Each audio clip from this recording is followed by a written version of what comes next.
my teeth look? I got any bits and bobs. Good? Yeah.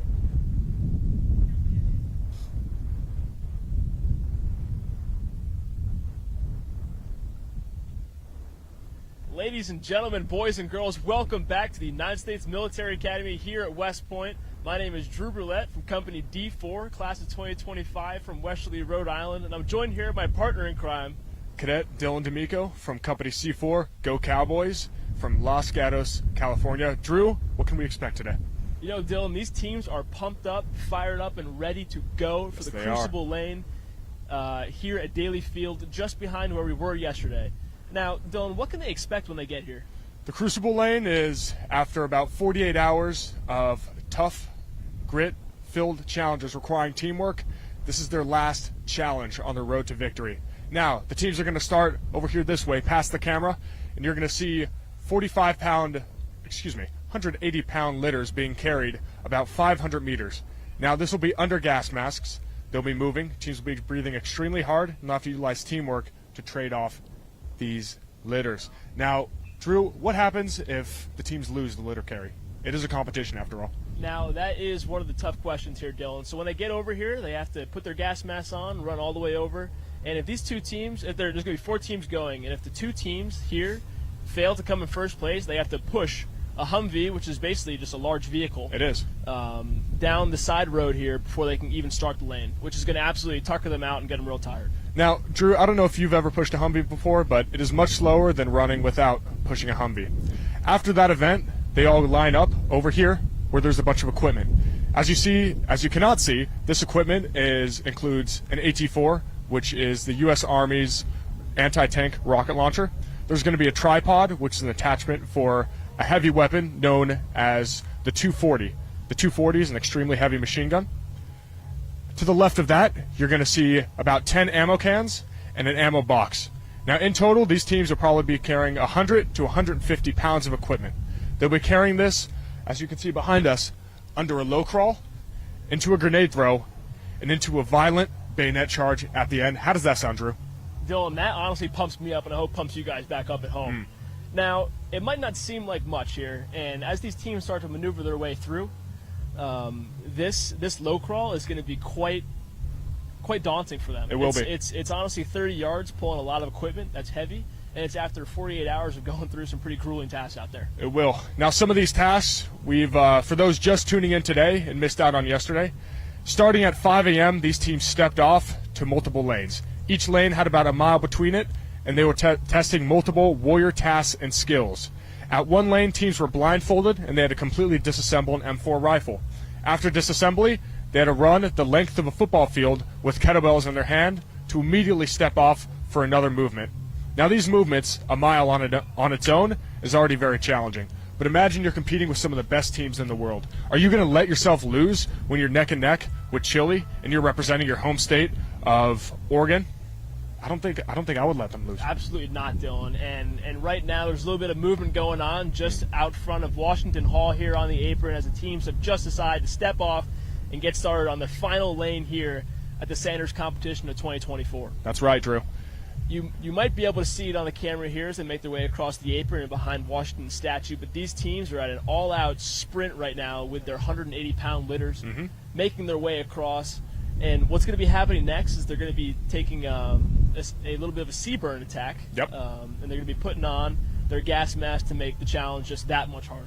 Now, and I'll tell you, Drew, I've been training a long time, and included in these gas masks is always a little bit of CS gas. It never goes away from your training. That just stays with you. It does at all times. And so they're going to put these gas masks on. They're going to get a little taste of what Seaburn tastes and feels like. And I tell you, it's not going to be pleasant, but the teams that are able to collectively push through it with leaders at the front are going to be able to have a little victory at the end, have a little small win, as they don't have to push the Humvee. And I'll tell you, that's going to make the difference between victory or failure at this lane, Drew. Absolutely, Dylan. Having done Sandhurst for 2 years, knowing you're walking into that final lane, it doesn't really matter how tired you are. You're going to be out there giving it your absolute all. That's right, Drew. Now, after this lane, it's all on to rest and recovery. These teams have been working very hard for 48 hours, but now they earned a nice Saturday, spring day at West Point. These teams will be resting, recovering, and cleaning rifles for the rest of the day. Drew, I'd say they earned some nice R&R, wouldn't you? I absolutely agree, Dylan. I know he seems looking forward to a nice warm shower back in the barracks after this. That's right. As we go ahead and take a look now, I know you're looking at us, but we're going to be over at the cameras for them coming around here. You can see them putting their gas masks on right now, and they're going to be making their way over to us at an all-out sprint with those same 180-pound litters. And it is daunting, but these teams are ready to start finishing up here. And if you weren't here for our equipment overview yesterday, we'll just go through it one more time so you know what these teams are carrying. Each team right now has a pack on their left hip, and it includes their CS pouch. Their CS pouch includes gas canisters that they can put on their face, which restricts their breathing but protects them from any CBRN-related attacks. CBRN, for anyone who doesn't know out there, stands for chemical and biological nuclear warfare. Now, anything that can affect your breathing, burn your skin, they're prepared for it. Earlier yesterday, by the public exchange, these teams placed on entire CS suits while under pressure and while tying knots. By now, a simple gas mask for them isn't as much trouble, but I'll tell you, with the 180-pound litter, they're hurting right now. We can see our team coming in here. I can't see what country they're from. They're in the lead, stepping over the rock wall right there. They're coming in. Drew, do you see who that is? I don't, Dylan, but I do see a lot of our fans making their way over to them.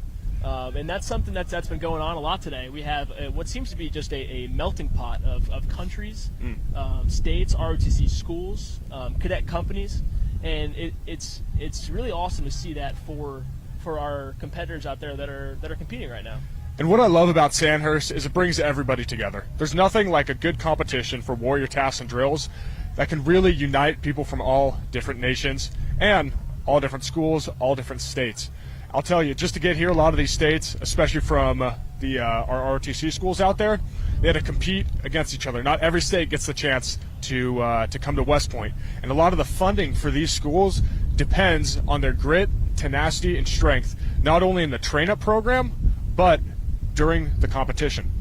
There's a lot on the line for these cadets, but if we see that competition, it breeds people, it allows people to come together. Isn't that right, Drew?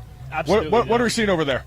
You know, right now we got these teams coming in. They're making their all-out sprint. The top two teams are just making their way through without pushing the Humvee, and they're coming on through.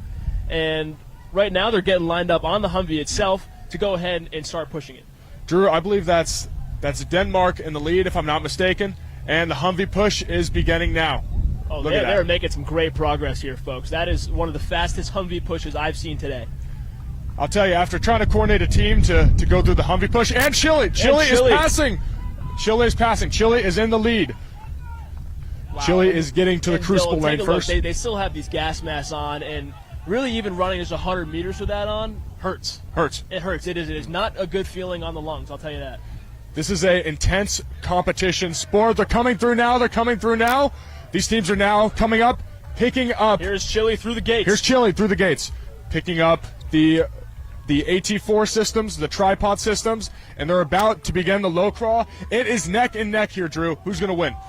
Honestly, Dylan, I'm not sure, but I am absolutely aware that these teams are trying their absolute best right now. Chile's making their way into the low crawl, and my goodness, these guys are absolutely cooking.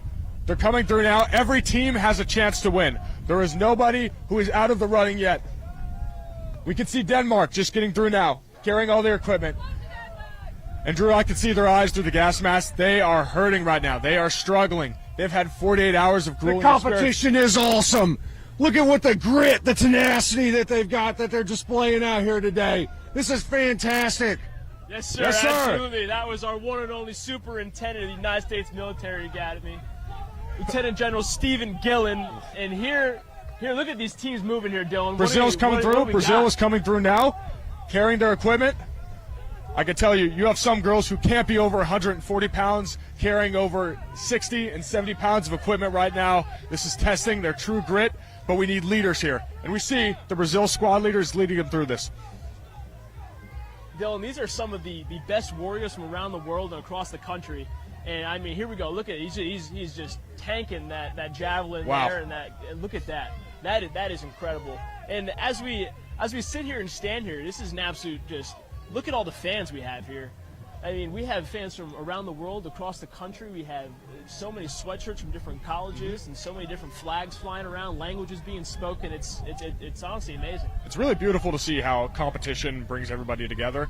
And when you have your team out there, your nation is being represented out there, it really gets you up and going, and it just brings everybody together. It's great to see. Absolutely, Dylan.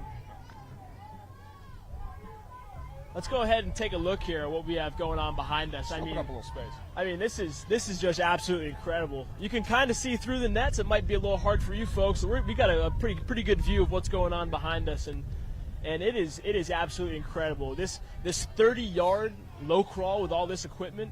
I mean, low crawling in general usually isn't too bad. When you guys start pulling equipment that weighs 15, 20, 25, 30 pounds each, it is a difficult task, Dylan. And on top of this, these teams have moved about 25 to 30 miles in the past 2 days. Mm-hmm. Now, I don't know about you, Drew, but your feet are going to start to get a little blistered. Your skin's going to start to have rashes on it. Just doing normal, basic movements, such as walking, starts to become difficult, let alone moving equipment while you're in the prone. Drew, these teams got a lot in their hearts, but they're representing a lot out here as well. It's great to see it.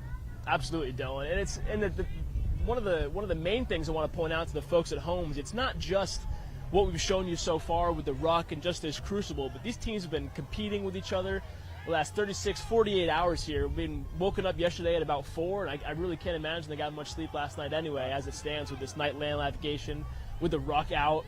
You know, it's really just a lot of hard work and heart that these teams have been showing to each other. Right. And I was able to see a part of the behind-the-scenes planning for the Sandhurst competition.